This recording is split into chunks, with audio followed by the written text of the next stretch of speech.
Good morning, class 6. So, welcome back. We'll continue from where we have left. Narrator.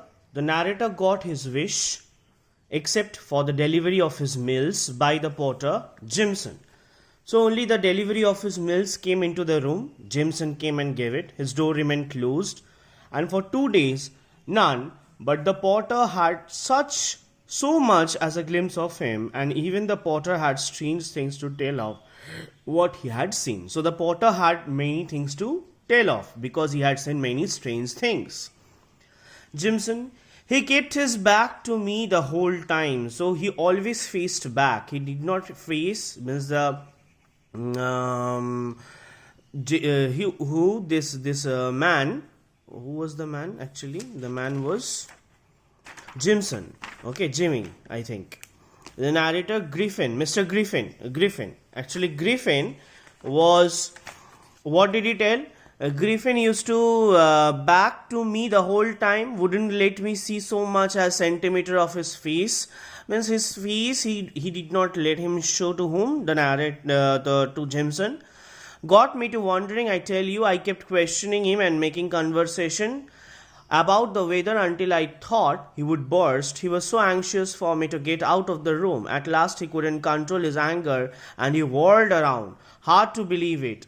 He talked to me through a handkerchief, held the thing right up to his face like he didn't want me to see him, asked me what I think. I think he is invisible.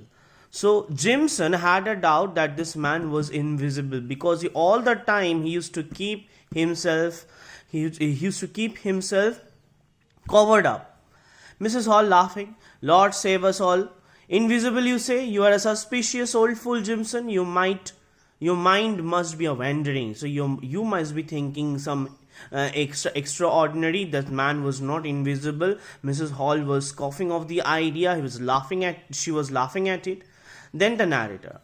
Though Mrs. Hall scoffed at Jimson, her curiosity about the stranger changed gradually to fear. The little town of Iping quickly came to accept the man at the inn as a constant topic of conversation. So this Griffin, Mr. Griffin, became a very hot topic to everyone.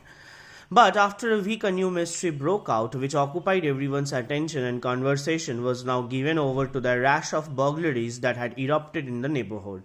So there was a constant rash of burglaries in the neighborhood, means a burglary, some theft were happening. The police found themselves helpless. There were no evidences of any kind. Sums of money just seemed to vanish into thin air.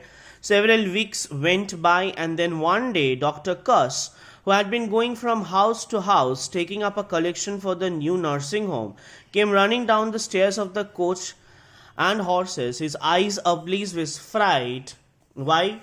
Mr. Dr. Cuss was having a fright. He saw something. What did he see? Mrs. Hall, concerned. What happened, Dr. Cuss? You look as though you had seen a ghost. Dr. Cuss. It's worse, Mrs. Hall. Worse. The man in room 8. Did he scare you off? He's extremely particular about being left alone. I should have warned you. Dr. Cuss. I thought I would go in to see him for a minute. I thought he might give me something for the collection. I knocked on the door and waited. There was no answer. Mrs. Hall, perhaps he didn't hear you. Dr. Cuss, just what I thought myself. So I took the liberty of walking in. So Dr. Cuss went inside the room. He was working, and the minute he heard me behind him, he jammed both his hands into his coat.